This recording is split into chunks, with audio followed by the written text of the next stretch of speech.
Welcome to the Hyper Guy Motivational Podcast. I have two amazing people with me today, amazing guests. I have Christine Yu. Christine Yu is an amazing director, and she's a USC Trojan graduate, which I have to give her much love for that. She's an award-winning director, and she's directed other films prior to the movie that we're going to talk about today, which is 26.2 to Life. And it's an amazing film. And Christine, we're going to talk about all the awards you have. I was looked up all the awards.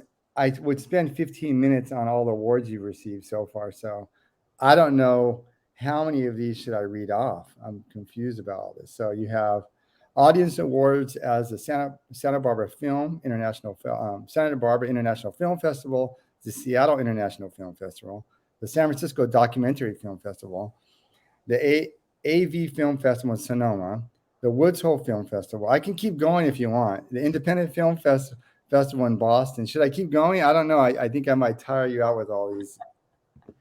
Every time, honestly, it's a total surprise. I mean, a year ago, we were just hoping we would get into the film festival. Well, I have to tell you, your film is impressive. And I have one of the wonderful people in your film that you focus on. And there's a lot of other wonderful people in here as well. But I'm lucky to know Marquel. I've known Marquel for quite a while now. Mr. Marquel Taylor. Marquel Taylor is an accomplished runner. He's actually an amazing runner. I think he's 21. He said he's 51, but he looks 21. He's in fantastic shape. Like I said, acclaimed runner and humanitarian. He is sponsored by a Runner's Mind. So he gets all these free cool gear that I wish I could get. I'm totally jealous. And he's a member and volunteer of the 1,000 Mile Club. And he has his shirt on, and Christine has the 26.2 to Life shirt on, and I'm jealous of both of you. And I had to give Marquel a hard time because his email is, what's your email, Marquel? MarquelRuns@gmail.com. What a great email. I'm so jealous of that. I love it. I love it. So I guess I wanted to start off by saying, first of all, thank you both for being here today.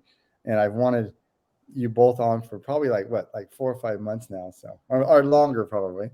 But I guess first, Marquel, I wanted to ask you if you could give me a little bit about yourself growing up, and you know, and we can kind of segue into how you end up meeting Christine because you met her at San Quentin. Can you tell me a little bit about yourself growing up and how you went into the prison system, and then we can talk, and then we can explore with Christine about how you guys connected. Yes, but I wanted to say this first because you kind of left out, and I don't want to leave them hanging. But which is connected to the 1,000 Mile Club is Tamalpa Running Club, Tamalpa Runners, which is the outside sister to the 1,000 Mile Club inside San Quentin. So I'm actually a board member and a runner, also of the Tamalpa Runners. But to answer your question, um,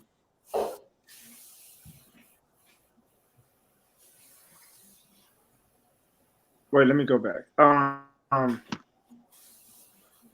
You want to know how I started running? What was the question again? Well, I think what I really want to know is give me an idea of what it was like growing up. I know you had a difficult time and you were put in difficult situations growing up, and how that ultimately put you in a situation where you had to go to San Quentin, and that's where you connected with Christine, and how you really turned your life around from where you came at then to what you are today. You're a totally different person, and just a transformation. So, can you give our audience members a little bit of an idea of your upbringing, and then kind of what put you at San Quentin, and then how you ended up meeting Christine? Well, I'm originally born in Chicago, on the south side of Chicago. And I was was what you call from the Robert Taylor Projects in Chicago. And of course, I have an older brother that's 3 years older than me, and a father from Chicago, and my mom is from Chicago. But I wasn't with my both parents together and my brother for too long. It was probably maybe only for maybe like the first 3 years of my life, and then my mom left my dad. That was pretty tough. Kind of a abusive relationship. So my mom left my dad, and I ended up me and my brother and my mom ended up living at my grandmother's house for a while, and then in that situation, it was pretty much pretty tough there because it was a big party family with a lot of drugs and violence and that, and some sexual and abuse and stuff and that. So then my mom was like, she ended up meeting Edward Moss, which who ended up being my stepfather, and that was a very abusive relationship. And the things I had to go through with that, it would be mentioned in the movie a little bit about that. The physical abuse from stepfather, who only knew what he knew because that was, you know, violence that was put upon him when he was growing up is what I found later on to be so. And then, the use of drugs and all of that. So it was like, it was hard on him. So that kind of like that frustration and anger and bitterness, was reflected on me, my brother, and also his son, which was my stepbrother. So after a while from there, my mom said, We don't want we don't want you guys growing up in gangs and stuff like that." So, and there was some other stuff behind also leaving that had to do with my stepfather and my uncles. So I think it was more like for protecting us from the abuse we was getting from my stepfather, and that was pretty violent and real tough. And we was only like between 4 and 7 years of age before I came out to California around that time. So it was a lot of abuse and stuff like that, the way he treated us. So my mom took us with my stepfather, uh, and we moved out to California. And that was to get away from us being protected from family members from a lot of the abuse. So it was like almost like no way to get help. So it was that much tougher. And then growing up in San Francisco, we came from Chicago to San Francisco, and that was tough because then now we had to stay in the house. We barely can go outside, and then when we went outside, it was tough in the '80s back then in San Francisco because then it was a lot of bullying and stuff going on from the kids in the neighborhood. So not only was we getting it inside, we was also getting it outside. So it was pretty tough until we had to start fighting our way back. You know, taking up for ourselves and stuff like that. So it was environmental influences, and it was a lot of trauma, childhood trauma, and violence and stuff in the neighborhood and inside the home. So it was that stuff is kind of like what brought me to the point to where ended up in this position now, which uh, ended up being in a bad situation. It ended up coming out to be something beautiful in the end.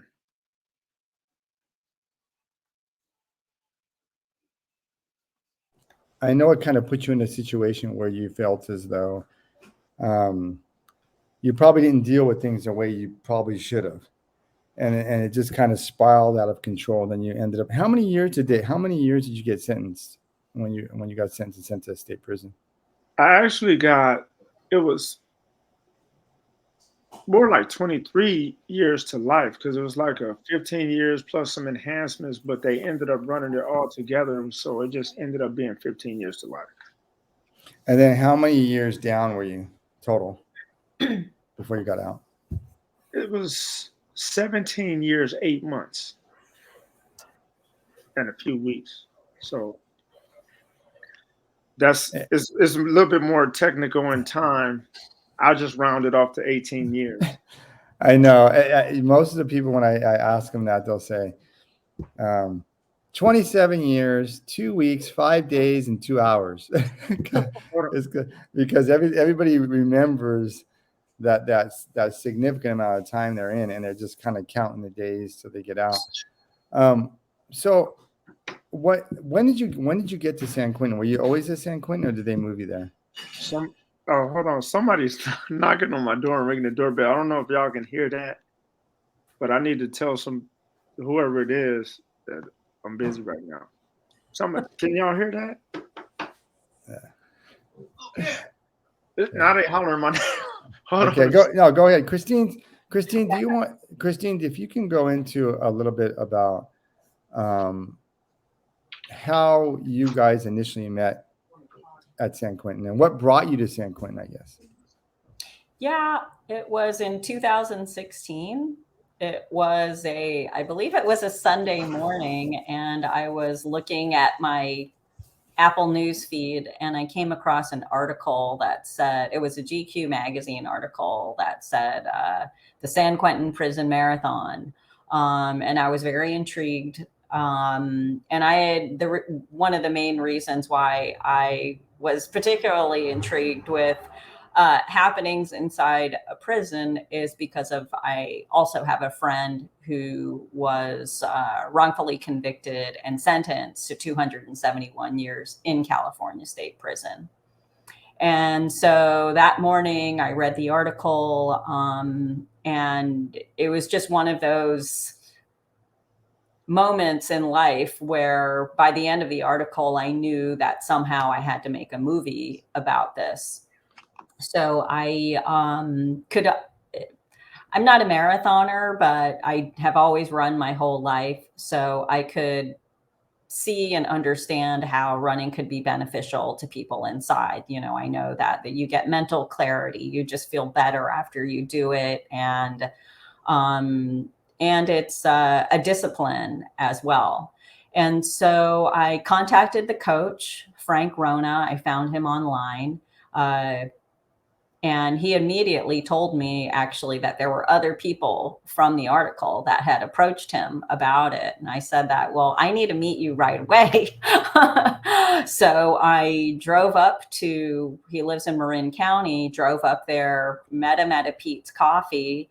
And, immediately I had originally approached him to do a regular motion picture, a narrative film, because that was actually more of my background. And he immediately told me that I had competition, essentially. And I just shared a little bit about my story, the reasons why I was interested in doing it, and kind of my creative vision. And honestly, I didn't think that I had a chance, because he had mentioned that Condé Nast, which is a huge company, had approached him to do it.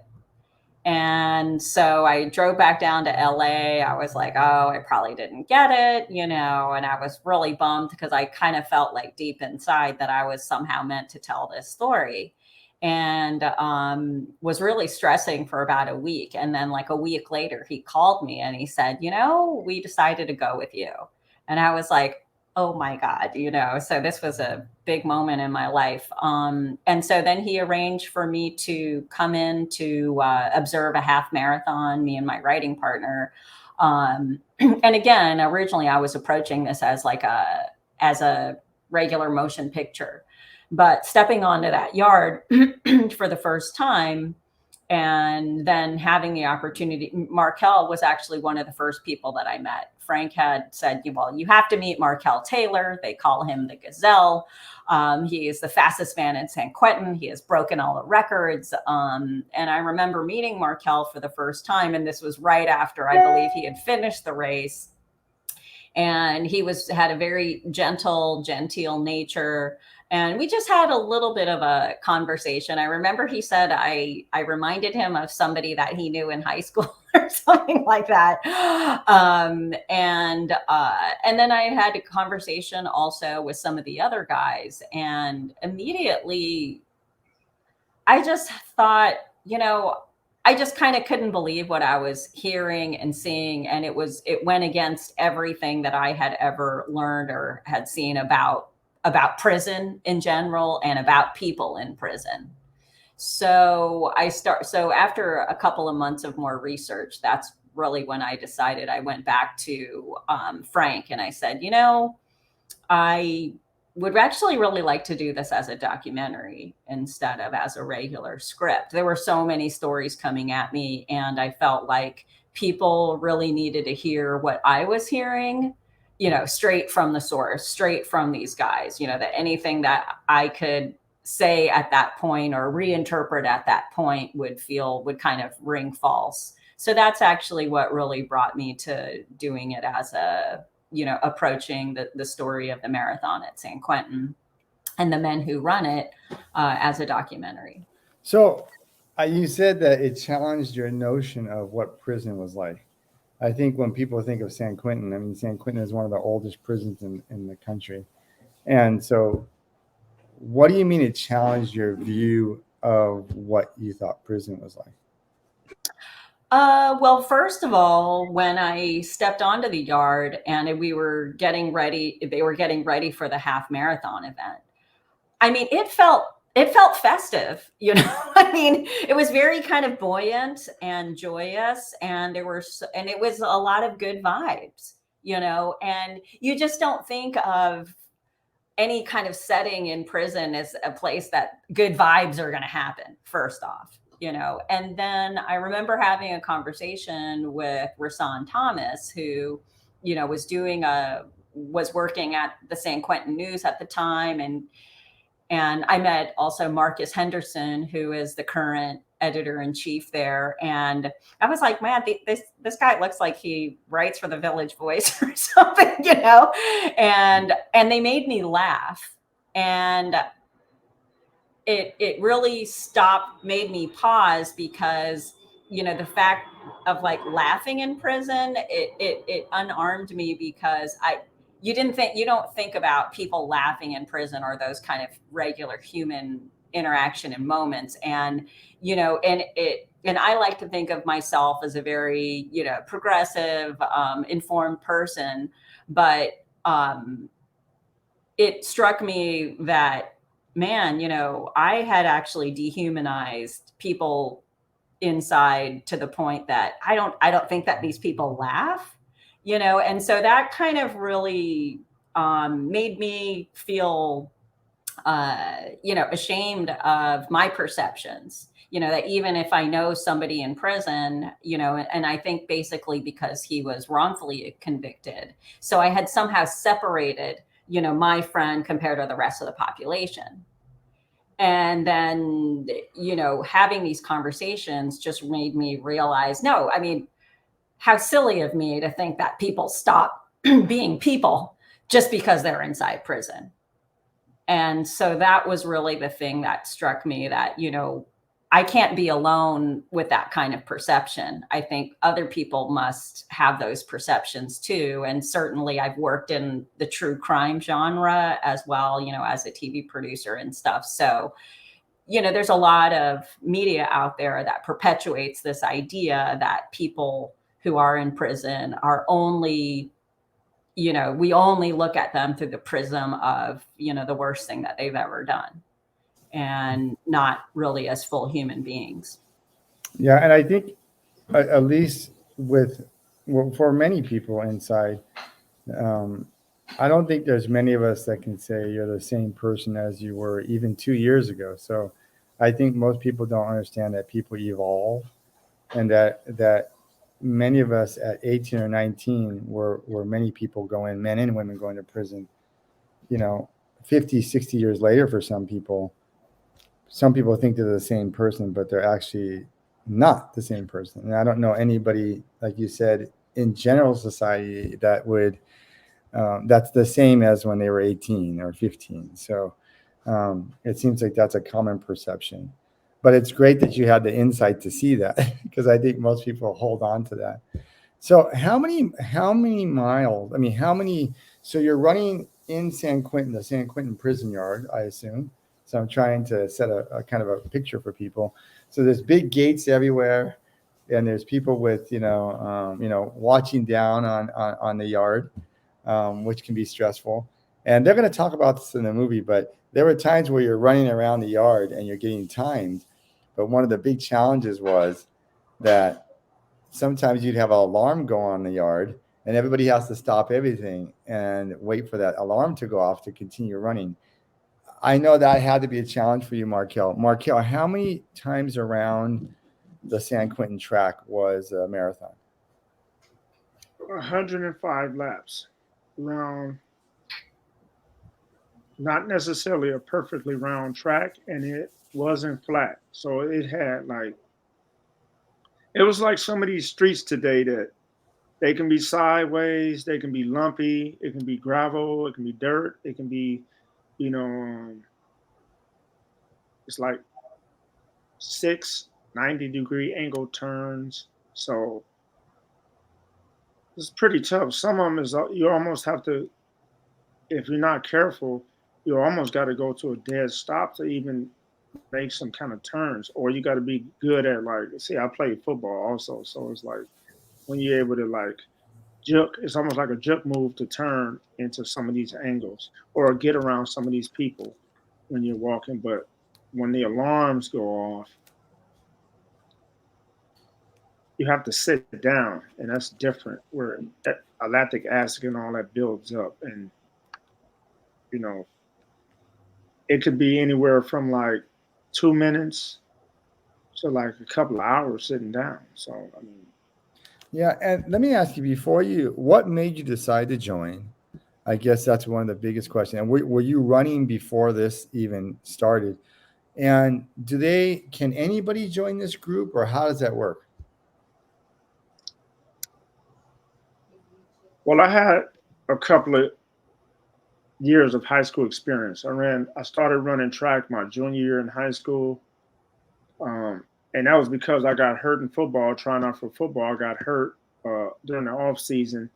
And so I went into wrestling as a sophomore. And then I joined track my junior year. To get better at track, my coach recommended I joined a cross country team. So I did cross country the beginning of the year, then track the end of the year. And that was my experience with high school. Then I ran a little bit of junior college track. Um, that I put together as like 2 years experience. Um, Other than that, I haven't ran since then for years until I tried running one lap inside. It was actually, I ran a couple times in Solano when I was there in that prison, and I just got lazy for running 2 laps, and I didn't want to do that. So I just would go straight to the bars and work out and just straight to do push-ups. It wasn't until like later on, like years later in San Quentin, uh, a guy on the team, a guy where I was working at was like, "Hey, look, start working out with me, because you do so much time, stuff gets kind of like boring to you." So I stopped working out after a while and just started just settling in and just trying to work and earn some money. And so I was working inside the commissary or the store where we can buy little groceries. And a guy asked me, he said, "Hey, start working out with me." And what we normally do is run a mile on the track, and then we start working out. That's just to get everything fired up and loose. So I couldn't even run one lap at that time, at that point. So I was exhausted, tired. I couldn't run.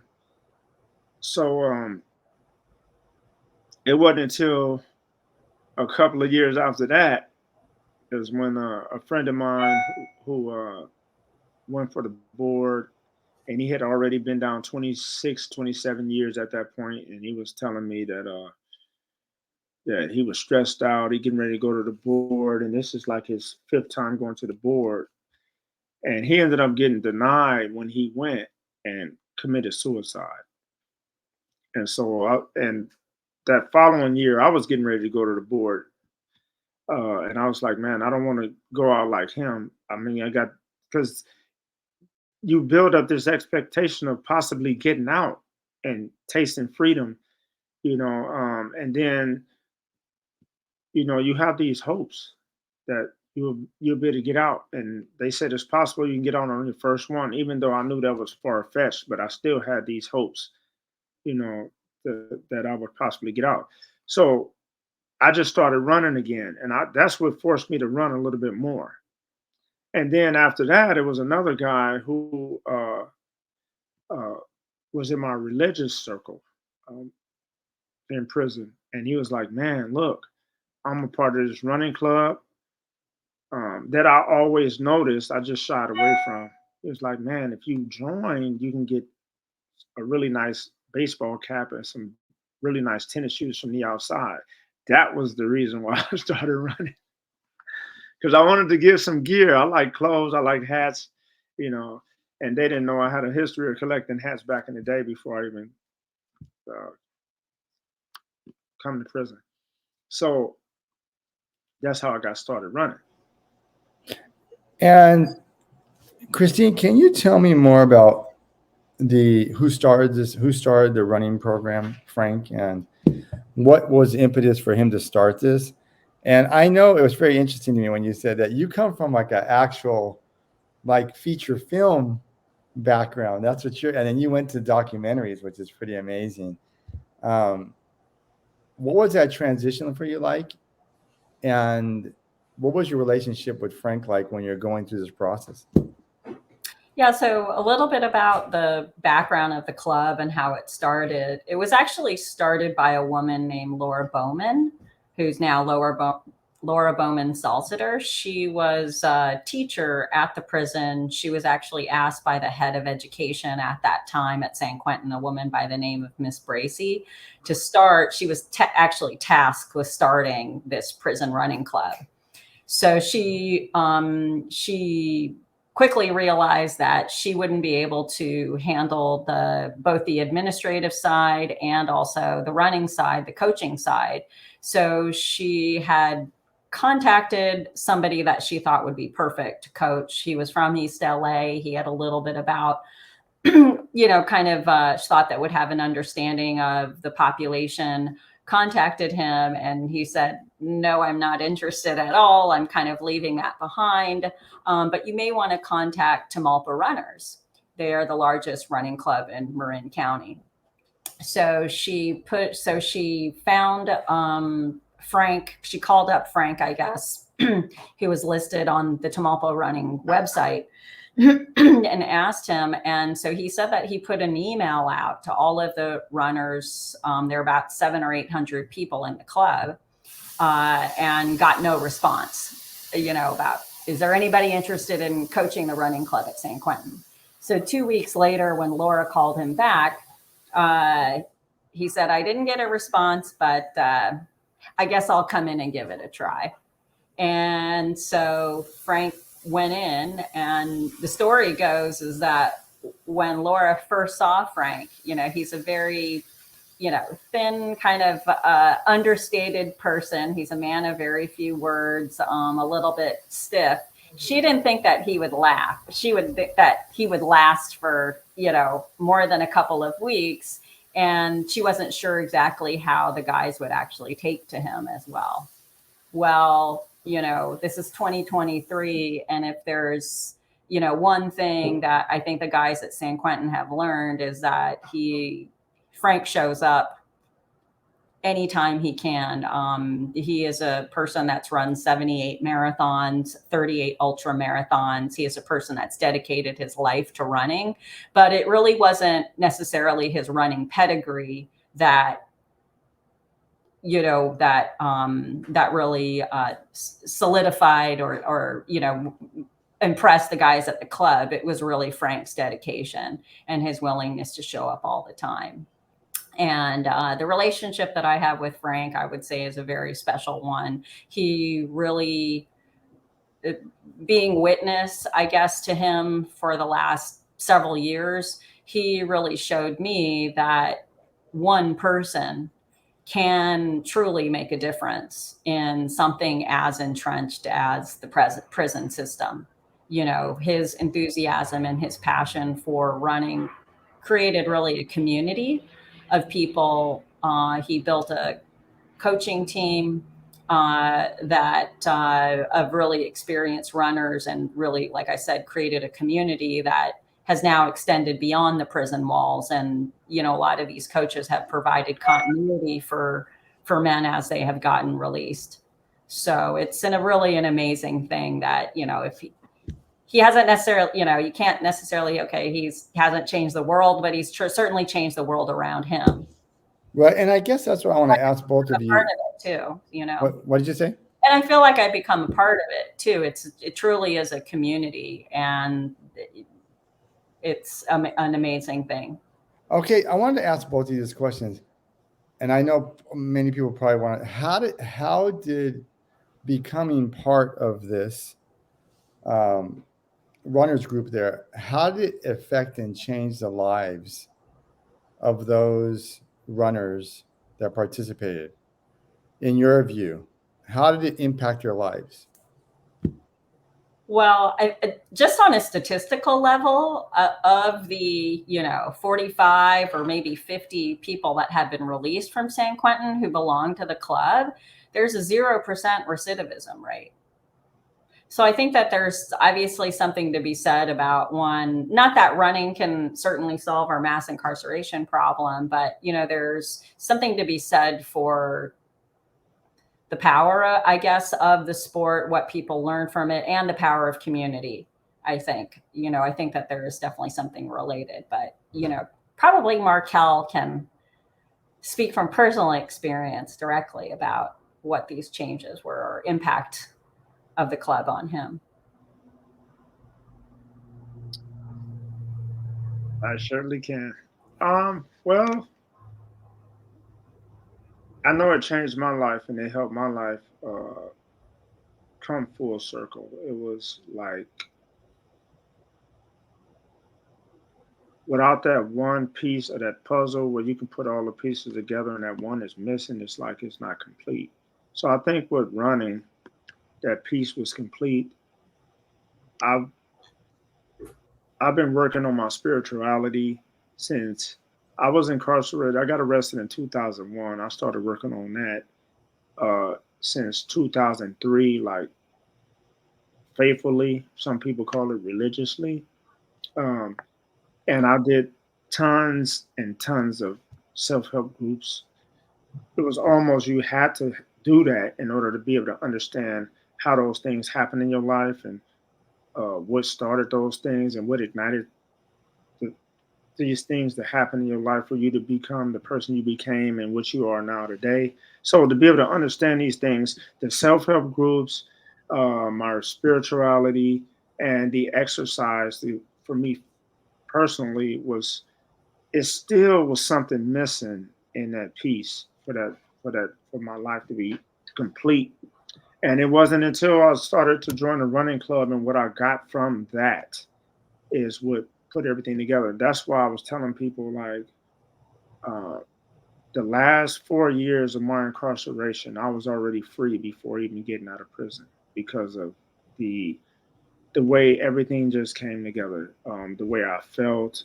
Even if they wouldn't have never let me out, I just had a set program and everything was just clicking. It was just like all cylinders in that car was working.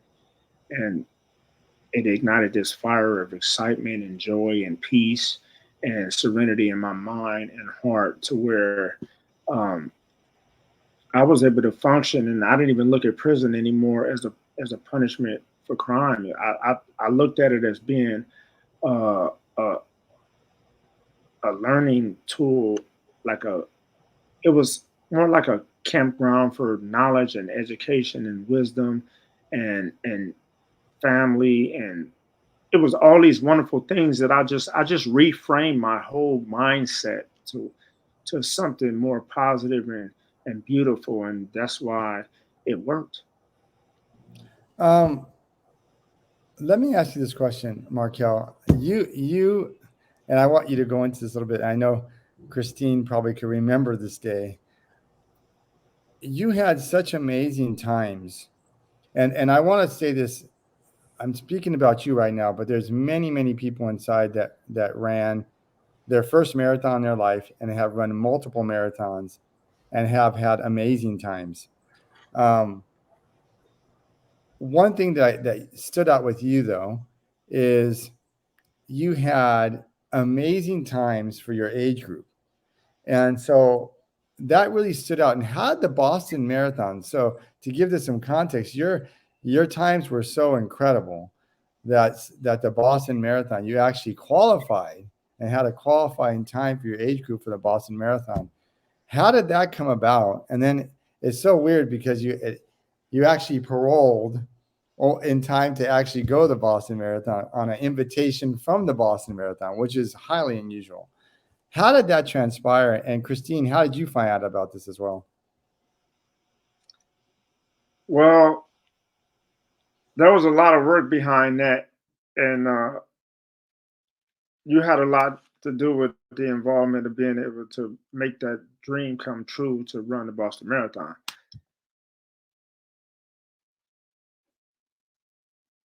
But what made me get these amazing, incredible times was my purpose behind running it.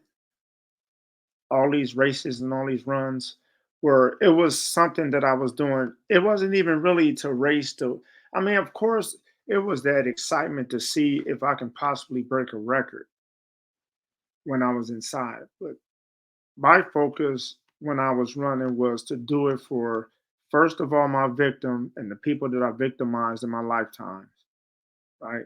And then every race or every workout after that was dedicated to a certain cause for someone who was struggling with some kind of ailment in their life, whether it was diabetes, whether it was uh, abuse against animals, whether it's children of hunger. It was just, and I was chasing these things with each workout and each race and each win.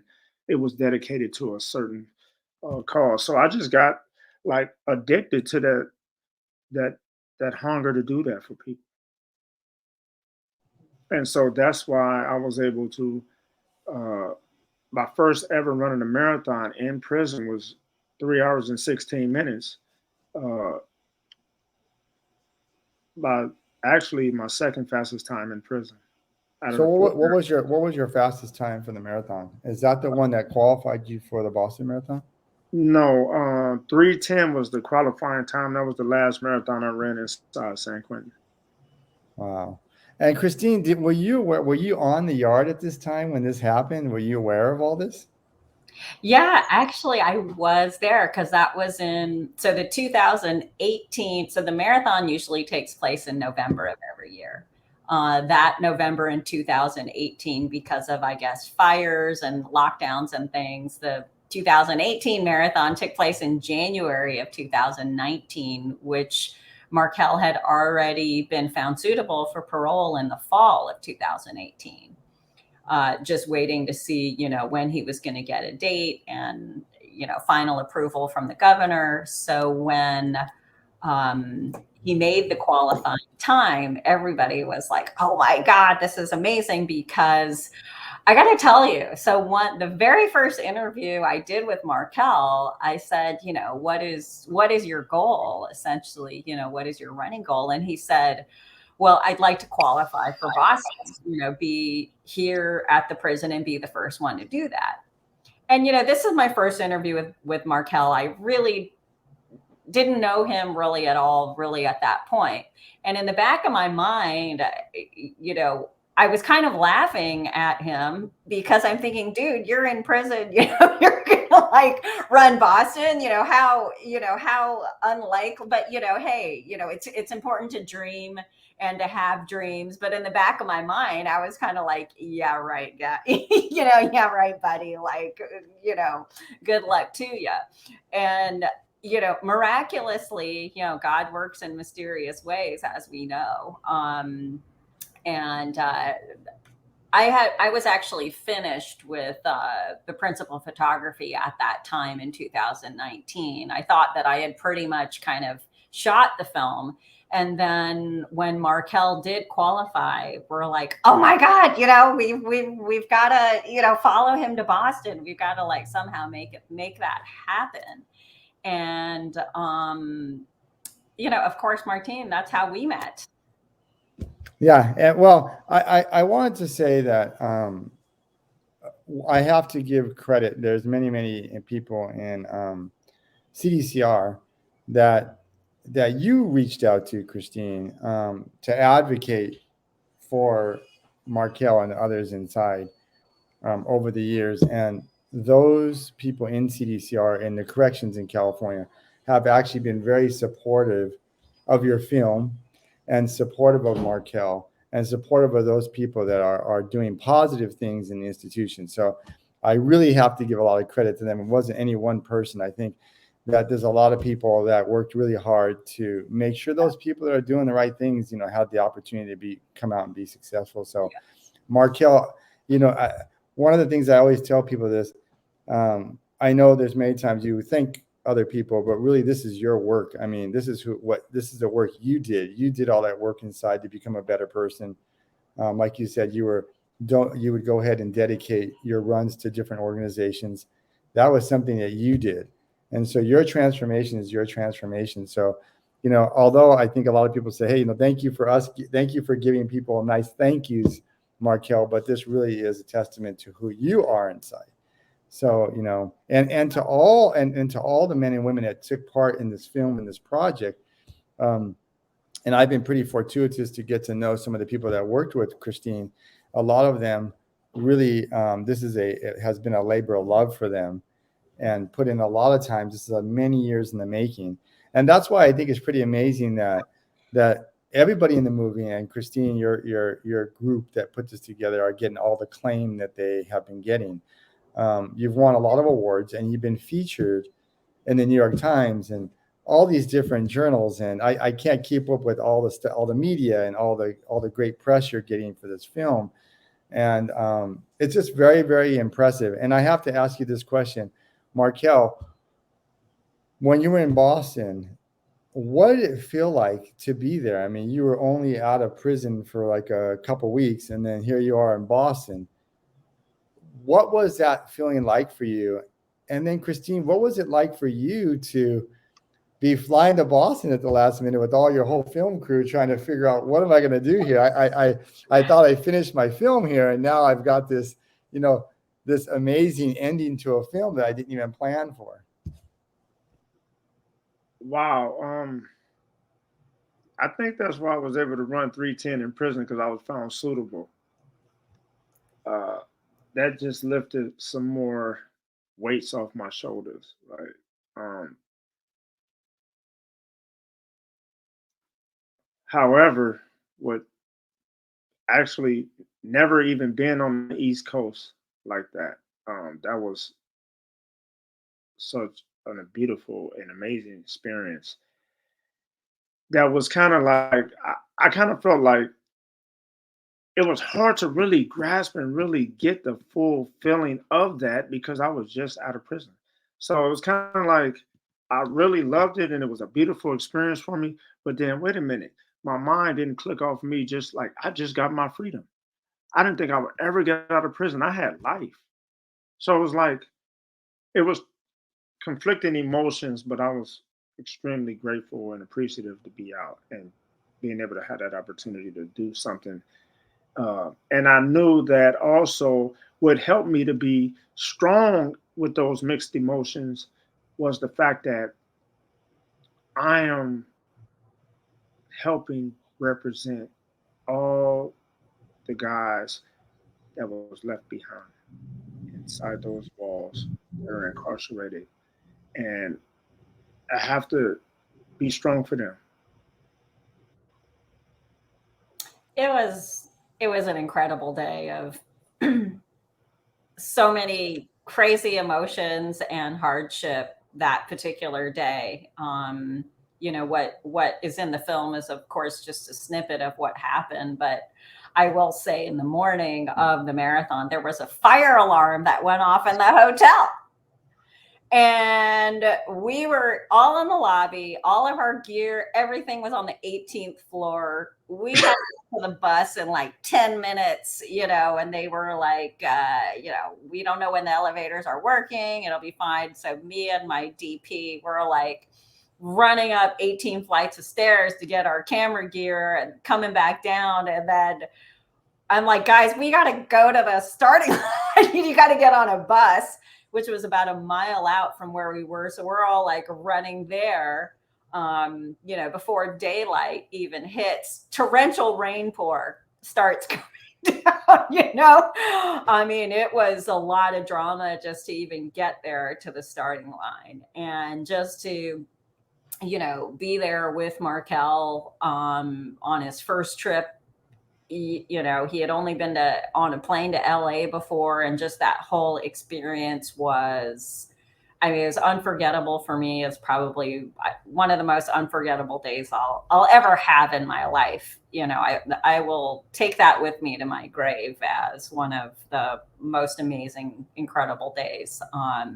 And to just see him push through, that hardship, and to see him cross that finish line. I remember we were, so as soon as you go to the, starting line, we were like booking to the finish line to get there. And there's a lot of traffic and all that kind of stuff, my whole film crew. And so we had a spot out on the bleachers, and Boston Marathon, allowed our cameras to be there. And we were the first independent film to be allowed to do that and stuff. And all of a sudden we start seeing Marquel was on the Jumbotron. And we're like, no way, this guy's on the Jumbotron. This is incredible, and to really to see the kind of impact that, I already knew the kind of impact Marquel had on me personally throughout the years. But now when he is on running's biggest stage in the world, and to be interacting with fellow runners from all walks of life, all around the world, and to see the kind of impact that his story and his run meant for people, and how it really touched people, was really something to behold. And I just feel incredibly blessed to have been able to, to have been able to film that. It was unforgettable, just absolutely triumphant. What has been the reception to your film? I've heard great things. I know that I was fortunate enough to go to a screening at San Quentin that was amazing. That we were one of the first people to see the film, so it was kind of, I felt very, very lucky to have been there. What's the reception been at the film festivals? And I know you gave one in Sacramento, the capital, recently. I know you're going to be giving another one in Sacramento. If you can talk about that, and also when is this going to be released, and I know people are asking as they're listening to this, when can I go see this film? Well, so thank you for asking that. And I got to say, a year ago, I was incredibly depressed about the state of the film. This is something I started back in 2016. I'm an independent filmmaker. This was actually my first feature documentary. I'm not an experienced documentarian. So it was very, very, very hard going in terms of getting the resources together to finish. And so I really want to thank my team too, that all came together to make it happen. And we were getting a lot of rejection. I got to say, ton of rejection. Doc NYC accepted the film for our world debut November of 2022 last year. And that just really set us off on an amazing trajectory. And the film has been doing great at film festivals for the last 6 months. And it's also been incredible to see post-screening when we have the Q&As. And Marquel is there. And like I said, I think I mentioned earlier what an amazing ambassador he is for representing the 1,000 Mile Club. And as he says, the people that he left behind there. He has really been the film. And then for people to be in the same room as Marquel, I can see, and you can feel the difference actually in the room as it's happening. I can't tell you how many standing ovations this man has had. He has really been amazing that the film has connected with so many people in that way. And so I'm just incredibly grateful to all of the festivals that have accepted the film, that have, really been given amazing hospitality to us, and also opportunities for social impact. So, in addition to film festivals, like say, for example, when we went to Cleveland, they helped arrange an amazing program for us where we also got to visit a juvenile hall, and Marquel had the opportunity to connect with a group of, young boys that really, really left an impression on them. He also answered a lot of questions that they had because some of them are going on to adult prisons, and he provided real advice and insight into like how to navigate that, how to stay out of trouble, how to, not join gangs, and, stay on a path of, of positivity. We visited the prison in Seattle, near Seattle, that has a 1,000-mile club that had been effectively shut down. The screening provided an opportunity to have the warden there as well. And so, post that, our discussion there, and again, having that opportunity to connect with the guys inside, the film, what we've seen when we had the screening at San Quentin, for example, we really decided that it was really important for us to get this film seen in as many prisons as possible. So, because many men told me afterwards, or told us afterwards, that it gave them a sense of hope, that seeing Marquel cross that finish line in Boston reminded them that it's important to have dreams and that it's important to have goals. They said that it helped inform them about how to prepare for their parole hearings, how to, the kind of insight that Marquel and the other men shared. There's particularly a poignant moment with Tommy Lee Wickard, who's one of the other subjects, and how he navigated a relationship with his son.